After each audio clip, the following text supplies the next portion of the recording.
श्रीपादराजं शरणं प्रपद्ये श्रीपादराजं शरणं प्रपद्ये श्रीपादराजं शरणं प्रपद्ये.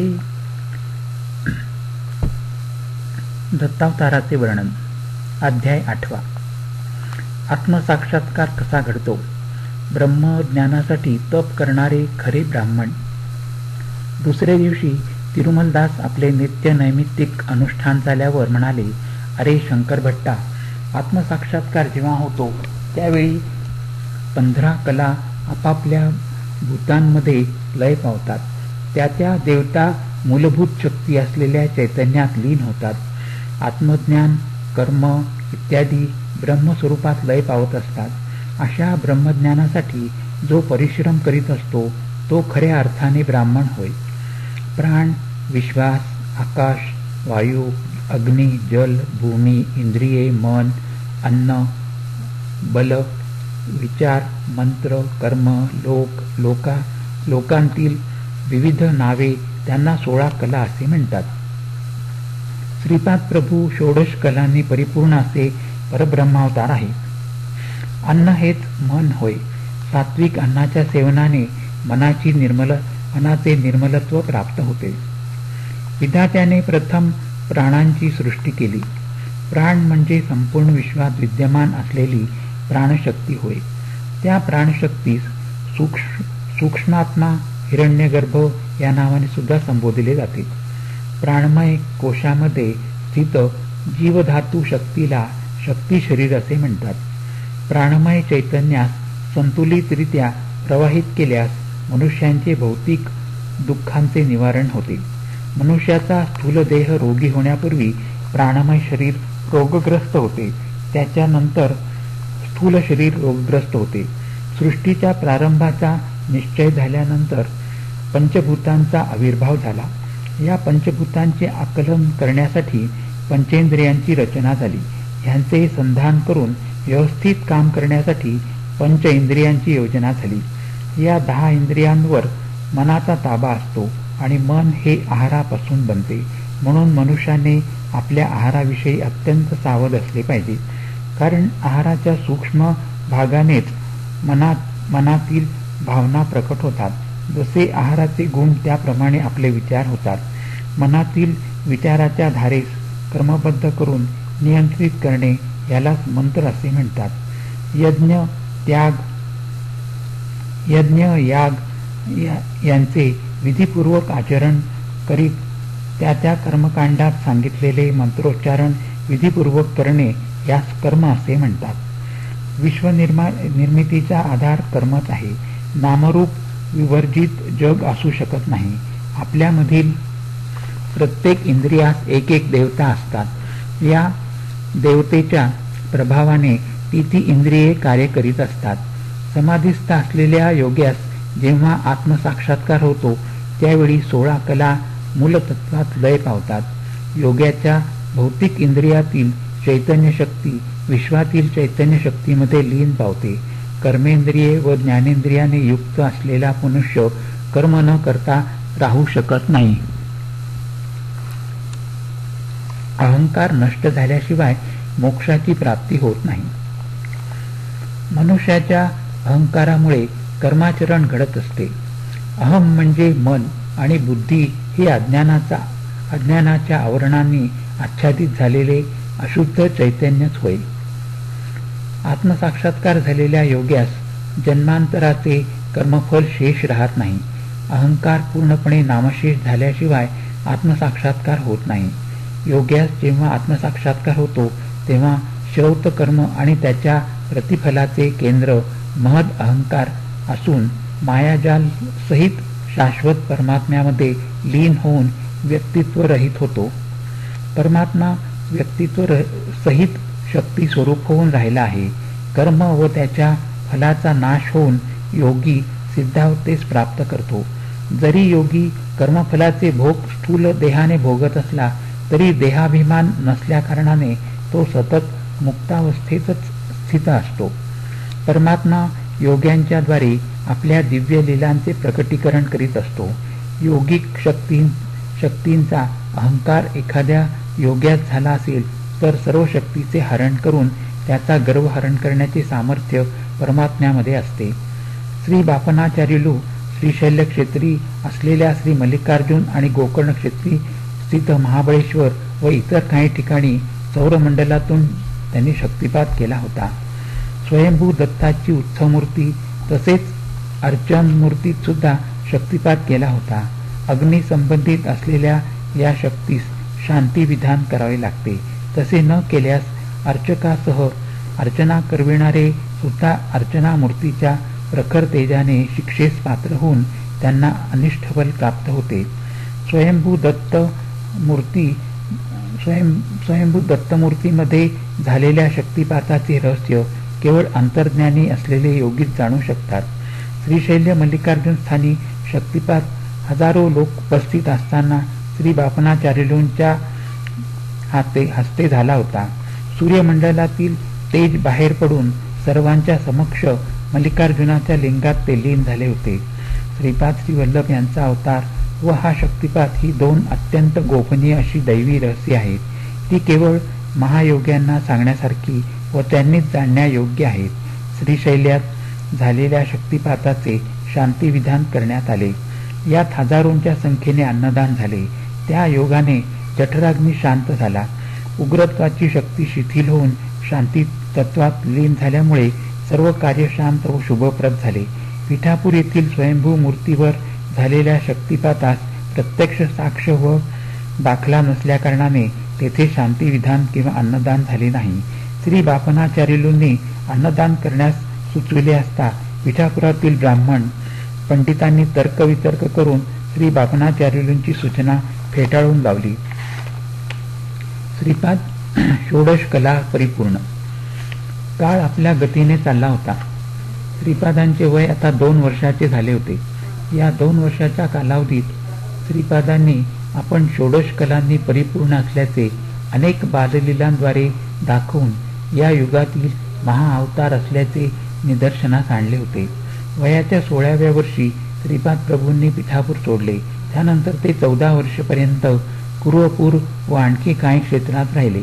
परंतु त्यांची शरीरयष्टी 16 वर्षाच्या किशोराप्रमाणेच होती. श्री दत्तात्रेयांचे षोडश अवतार. 16 या संख्येस एक वैशिष्ट्य आहे. श्री दत्तात्रेयांनी पूर्वयुगात 16 अवतार धारण केले होते.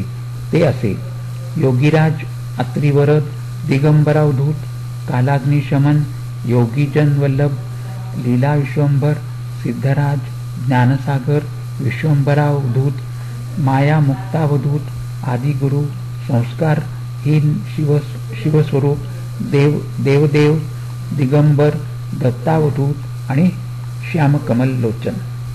श्री दत्तप्रभू भोग व मोक्षाचे दाते आहेत. त्यांची आराधना करण्यासाठी केवळ त्यांच्या पादुकांची आराधना केली असता पुरे.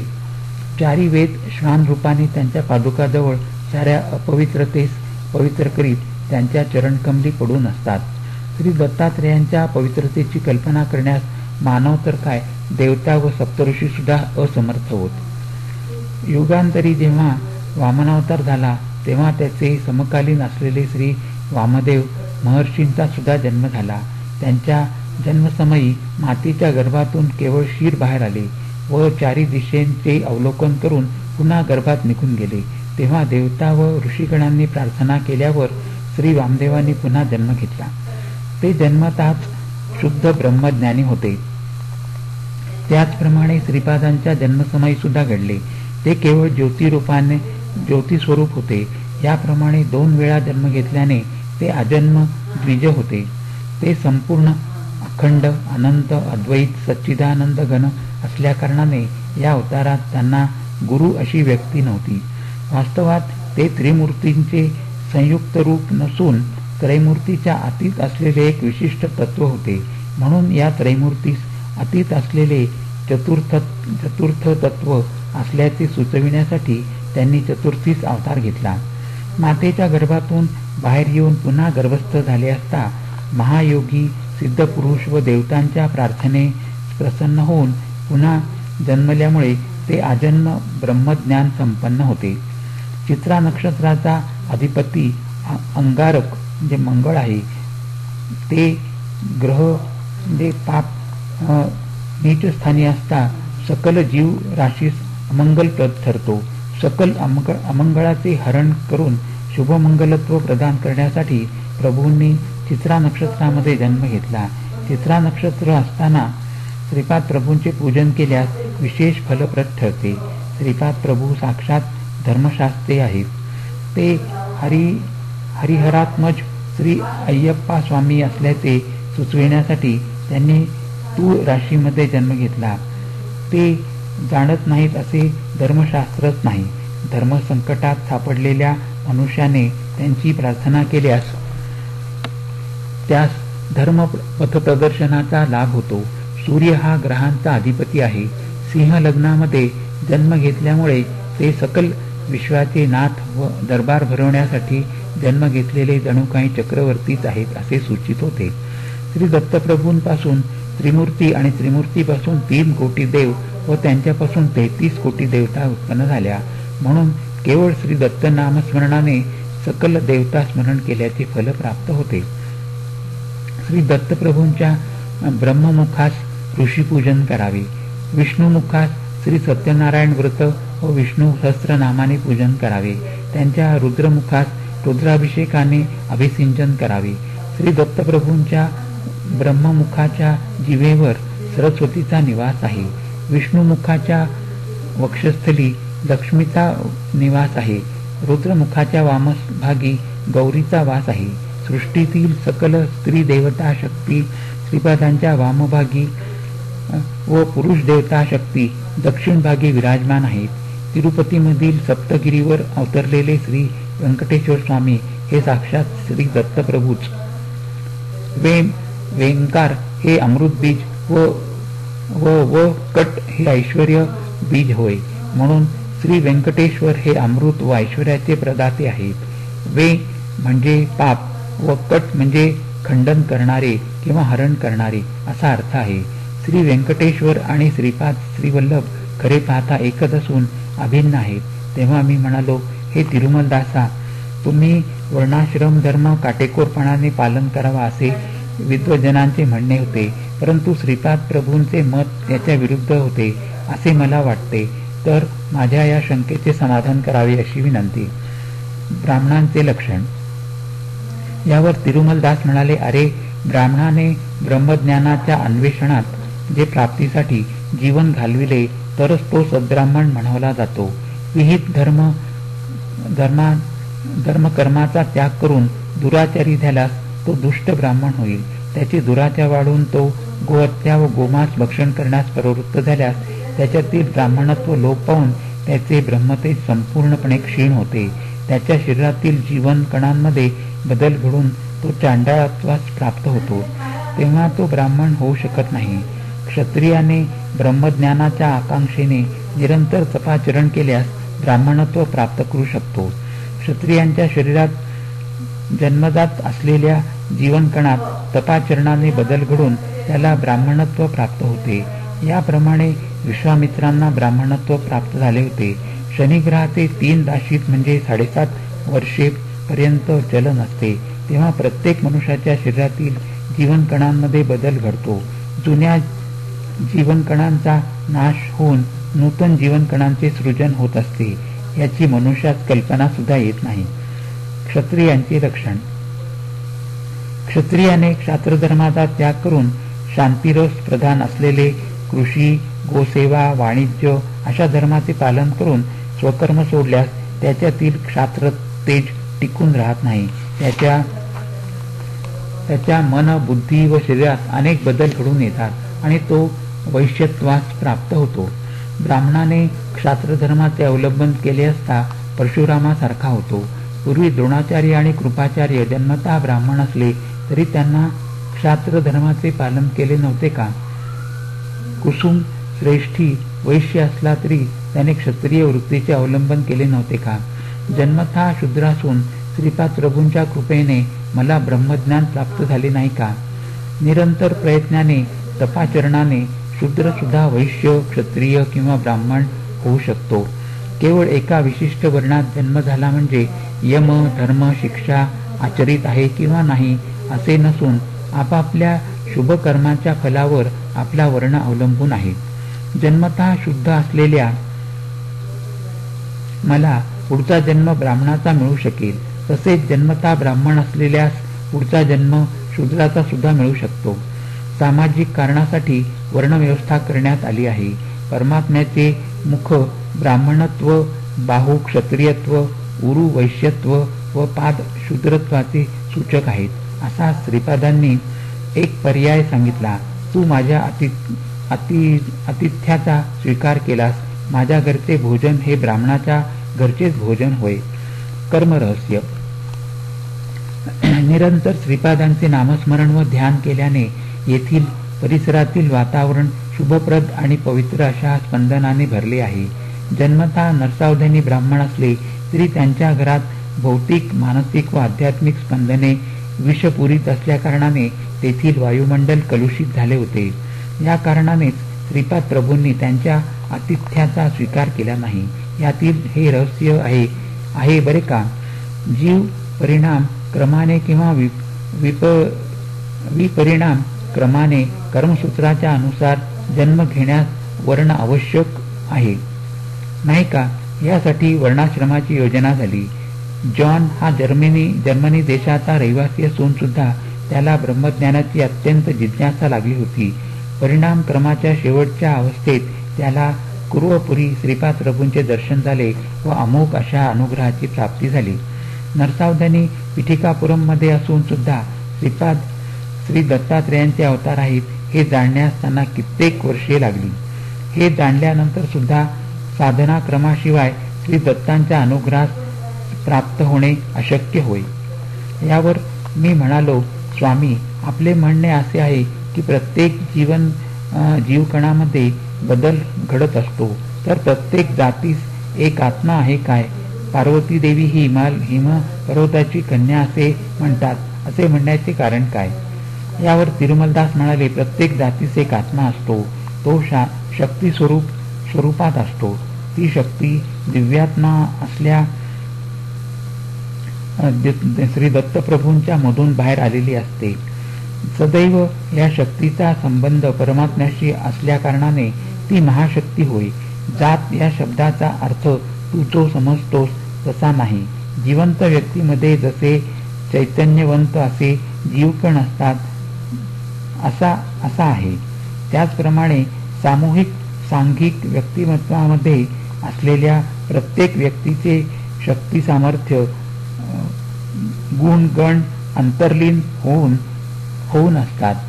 तसेच प्रत्येक गावास, प्रत्येक शहरास, प्रत्येक राष्ट्रास एक आत्मा असतो. आपण राहतो त्या भूमीत सुद्धा आत्मा आहे. भूमीची जी अधिष्ठान देवता तीच आपण भूमाता असे म्हणतो.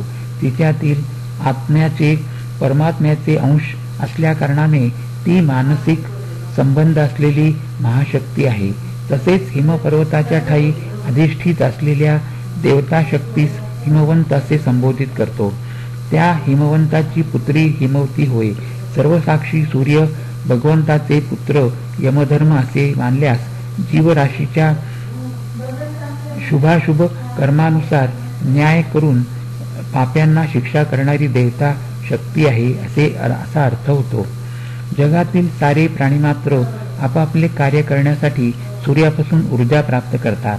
आकाशात विराजमान असलेले सूर्य बिंब वेगळे व त्याच्यात अधिष्ठित असलेले देवता स्वरूप देवतात्मा वेगळे. श्रीपाद वल्लभ वयाच्या 30व्या वर्षी गुप्त होतील असे मी तुला सांगितले होते. ते अनंत कोटी ब्रह्मांडात असलेल्या अणुरेणूमध्ये विलीन होतील. ते सर्वांतर्यामी आहेत ना. पुन्हा विलीन होणे म्हणजे काय असा प्रश्न तू विचारू शकतोस. ते सर्वांतर्यामी असले तरी त्यांच्या शक्तीच्या प्रभावापासून थोड्या अंतरावर कोट्यावधी ब्रह्मांडे आहेत. त्या ब्रह्मांडातील परिभ्रमणांचे व्यवस्थीकरण करण्याच्या उद्देशाने त्यांच्या शक्ती प्रभावाने त्या ब्रह्मांडास आपल्याजवळ आकर्षित करतात. संपूर्ण सृष्टीत परिणाम दशेत एखादी विपत्कारी स्थिती उत्पन्न झाली असता श्री दत्तात्रेयांचा अवतार होतो. संपूर्ण सृष्टीत परिणाम दशेत एखादी विपत्कारी स्थिती उत्पन्न झाली असता श्री दत्तात्रेयांचा अवतार होतो. चुंबक लोहाचे आकर्षण करते, परंतु लोहावर मालिन्य असल्यास चुंबकाची आकर्षण करण्याची शक्ती अत्यंत बलहीन होते.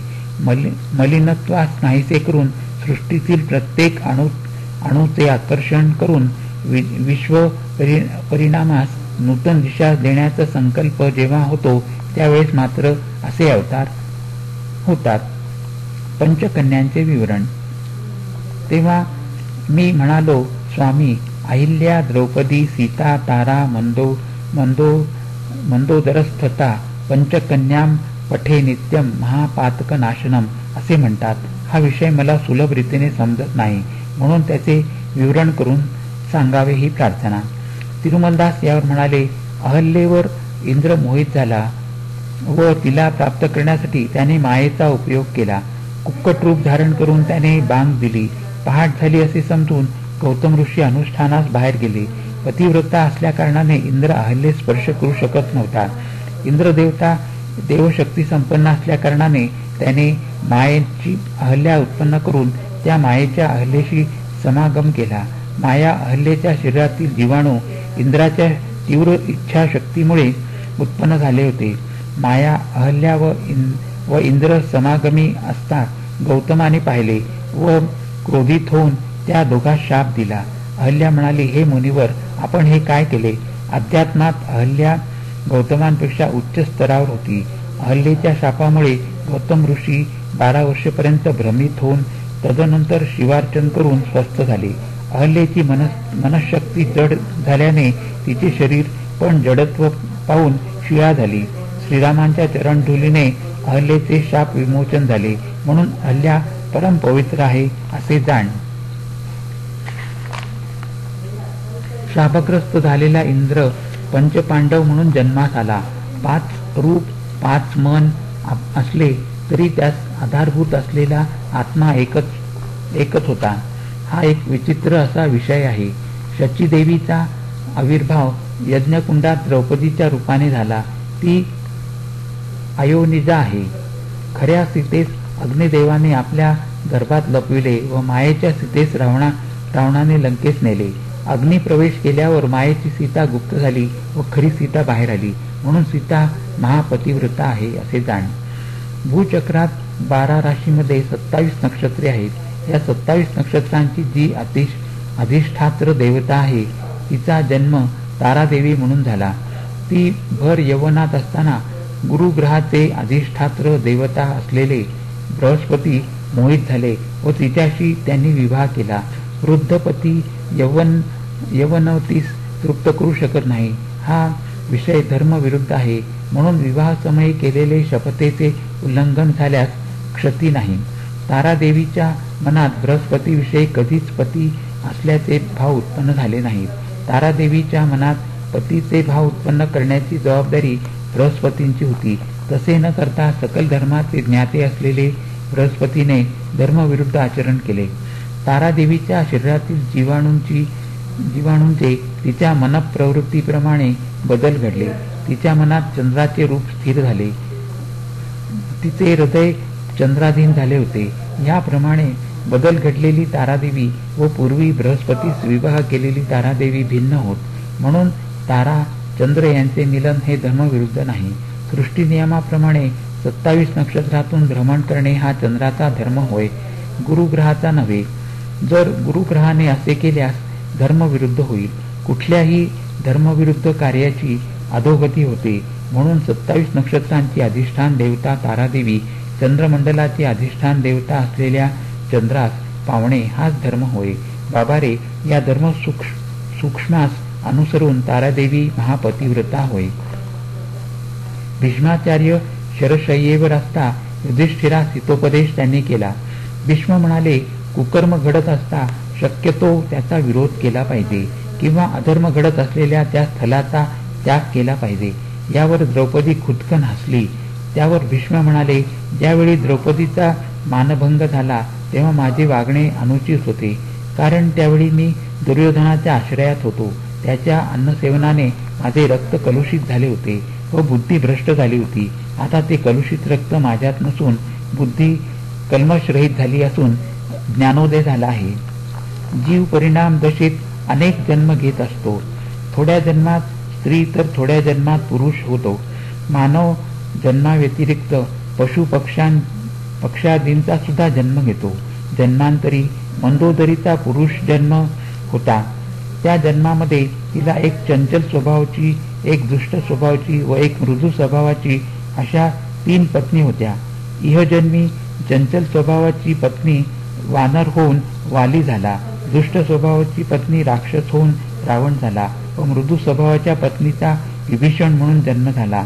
कल्पांतरी हे तिघे मंदोदरीचे पुरुष जन्म असता तिचे पत्नी होते, तर ती या जन्मी चंचल वृत्ती असलेल्या वाली यांची पत्नी झाली व त्यापासून अंगदाचा जन्म झाला. तदनंतर दुष्ट प्रवृत्ती असलेल्या रावणाची भार्या झाली. रावण संहारानंतर मृदू स्वभाव असलेल्या विभीषणाची पट्टराणी झाली. तर वालीची पत्नी असताना, रावणाची पत्नी असताना व विभीषणाची पत्नी असताना तिच्यातील जीवाणू भिन्न होते, म्हणून मंदोदरी सुद्धा महापतिव्रता होय. तेव्हा आम्ही म्हणालो, स्वामी, स्त्रीस एकच पती किंवा पुरुष एकपत्नीत्व असला पाहिजे असे म्हणतात, तर बहुभार्या किंवा बहुभृतत्व निंदनीय आहे ना. कर्मचक्र परिणाम. तिरुमलदास म्हणाले, तुझे म्हणणे खरे आहे. एखाद्या पुरुषाने विनाकारण पत्नीस त्रास दिला तर 7 जन्मपर्यंत बालविधूर होतो, तसे सांगितले आहे. एखादा पुरुष 4-5 स्त्रियांशी विवाह केल्याने पुढील जन्मी हा पुरुष स्त्री जन्म घेतो व त्या 4-5 स्त्रिया त्यांची कामवासना व संस्कार क्षीण न झाल्याने पुरुष जन्म घेऊन त्या स्त्रीचा उपभोग घेतात. एका जन्मी असे झाल्यास व्यभिचार दोष घडतो. जर विविध जन्म घेऊन प्रत्येक जन्मी एकाशी विवाह केल्याने दोष नाही. हा कालचक्राचा प्रभाव आहे. असल्या कित्येक आश्चर्यकारक घटना या महाचक्रात घडत असतात. स्त्री जन्म घेतल्यास त्या जन्मासंबंधित धर्माचे आचरण केले पाहिजे. पुरुष जन्म घेतल्यास त्या जन्मासंबंधित धर्माचे आचरण केले पाहिजे. पती पत्नीमध्ये कलह उत्पन्न करणाऱ्या व्यक्तींचा पुढचा जन्म स्त्री अथवा पुरुष न होता नपुसक होतात व संसार सुखास वंचित होऊन दुःखी होतात. मांसाहार निषिद्ध आहे. समजा एखादी व्यक्ती एका शेळीचा वध करून 4-4 बरोबर मांसाहार करते. त्या शेळीस प्राणोत्क्रमण समयी अत्यंत पीडा होते. तिचे पीडित स्पंदन वायुमंडलात वावरत असतात. बाबा रे, वायुमंडलात पीडामय व आनंदमय स्पंदने असतात. सत्कर्मामुळे आनंदमय स्पंदने व दुष्कर्मामुळे पीडामय स्पंदने उत्पन्न होतात. मृत शेळीने मारून खाल्लेल्या 4-4 मानवांचा सूड घ्यावा अशा इच्छेने त्याग झालेल्या कारणाने मानव जन्म घेते व मांसभक्षण केलेल्या मानवांचा शेळीचा जन्म होतो. म्हणून मानवांनी क्षमागुणाचे अवलंबन केले पाहिजे. सात्विक व्यक्ती शेळीस पाहिल्यावरही त्याचे मांस भक्षण करू इच्छित नाही, तरी ती शेळी पूर्वजन्मी मारलेल्या मनुष्यास क्षमा करील, तर त्या शेळीस प्राणदान केल्याचे पुण्य लाभून तिचे कर्मचक्र थांबते. पिठिकापूरच्या रहिवाशांचे सामूहिक पुण्य व सामूहिक पाप एकाच वेळेस फलित झाल्याने श्रीपाद श्रीवल्लभांच्या जन्मास कारणीभूत झाले. पुण्यवान लोकांनी श्रीपादास श्री दत्तप्रभू असल्याचे जाणले व अधिक पुण्यफल प्राप्त केले, तर पापीजन श्री दत्त असल्याचे नाकारून अधिक पापाचे भागीदार झाले. श्री दत्ताची आराधना करीत असून श्रीपादांची निंदा करणाऱ्यास रौरवादी नरकाची प्राप्ती होते. विषय न समजल्यास मौन धारण करणे उचित होय, पण त्या दिव्य भव्य अशा मंगल स्वरूपावर निंदापवाद लादणे योग्य नव्हे. त्यांच्या मुखास मंगलारती करीत पायावर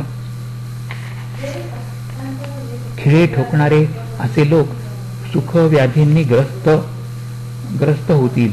एवढेच नव्हे, श्री दत्तात्रेयांनी आपल्या अनुग्रहाने एका विचित्र अशा योगशक्तीचा समावेश केला. पुण्यवान जनास केवळ नामस्मरणाने अप्रयत्नाने सर्व मनोरथ पूर्ण होतात, तर पापीजन श्रीपादांची निंदा केल्याने त्यांच्यावर नाना प्रकारचे विघ्न व अनिष्ट कोसळतात. श्रीपादांचे अग्नी स्वरूप आहे. त्यांनी धारण केलेले अग्निवस्त्र होय. ते पवित्र योगाग्नी स्वरूप असून त्यांच्या पादुकांचा महिमा वर्णन करण्यास युगेही कमी पडतील. वेद उपनिषद सुद्धा त्यांच्या पादुकांचे वर्णन करण्यास असमर्थ आहेत. किती युग झाले, किती कल्प लोटले, केवढे वेळा सृष्टी स्थिती लय क्रम पूर्ण झाले, पण श्री दत्त ते श्री दत्तच आहेत. ते अद्वितीय असून साक्षात श्रीपाद श्री वल्लभ आहेत. सृष्टीतील प्रत्येक अणू या परमसत्याची साक्षीदार आहेत. स्वयंभू दत्तांची पुनर्प्रतिष्ठा. श्री पीठिकापुरात एका अवधूताचे आगमन झाले. ते उन्मत्त अवस्थेत असलेले सिद्ध पुरुष होते. त्यांचे वागणे अति विचित्र होते. कोणास आशीर्वाद द्यायचे असले तर ते शिवीगाळी करत, असा त्यांचा विचित्र स्वभाव होता. कोणाची स्तुती केली तर त्या व्यक्तीचे पुण्य क्षीण होत असे. पीठिकापूरवासियांनी त्या सिद्धास स्वयंभू दत्त कोठे आहेत असे विचारले, तेव्हा ते सिद्ध पुरुष म्हणाले की श्री दत्त सकल पुण्यक्षेत्रात स्नान करून सध्या एका नदीत आहेत. भक्तांनी खूप शोधायचा प्रयत्न केल्यावर एका नदीत स्वयंभू श्री दत्ताची मूर्ती सापडली. एका शुभ मुहूर्तावर त्या मूर्तीची पुन्हा प्रतिष्ठा सर्व मंगल प्रदाशा सुमती महाराणी व ब्रह्मतेज असलेले श्री अप्पलराज शर्मा यांनी केली. त्या महोत्सवाचे अध्यक्ष श्री बापनाचार्युल्य होते. विद्यारण्यांचे प्राकट्य. मंदिरात मूर्तीची पुनःप्रतिष्ठा झालेल्या दिवशी श्री बापनाचार्युल्यांनी त्या सिद्धपुरुषास आपल्या घरी भिक्षेस येण्याची विनंती केली. आजोबांच्या घरी त्या सिद्धास श्रीपादांचे दर्शन झाले. केवळ 2 वर्षाच्या त्या बालकास पाहिल्यावर त्या सिद्धाच्या मनात पुत्रवात्सल्य उत्पन्न झाले. श्रीपाद मातुल श्री व्यंकटप्पय्या यांच्या खांद्यावर बसून त्यांच्या शिखेची चेष्टा करीत सिद्धांकडे दृष्टी करून हसले. ते हास्य पाहून सिद्धास समाधी लागली. समाधीतून व्युत्थान झाल्यावर श्रीपाद म्हणाले, माधवा, तुझ्या इच्छेप्रमाणे हिंदू साम्राज्याची स्थापना माझे वय 16 वर्षाचे झाले असता बुक्कराय करतील. तू हरिहर बुक्कराय यांच्या पाठीशी सदैव राहिले पाहिजे. विद्यारण्य महर्षी या नावाने तुझी ख्याती होईल. तुझा सहोदर सायणाचार्य त्याच्या वंशात येणाऱ्या शताब्दीमध्ये गोविंद दीक्षिताचा जन्म होणार आहे. तो गोविंद दीक्षित कोणी नसून तूच असशील. राजर्षी होऊन तंजाऊर संस्थानात महामंत्रीपदाचा पदभार सांभाळून तू कृतकृत्य होशील. असे ऐकल्यावर आनंदाने सिद्धाच्या डोळ्यातून अश्रुधारा वाहू लागल्या.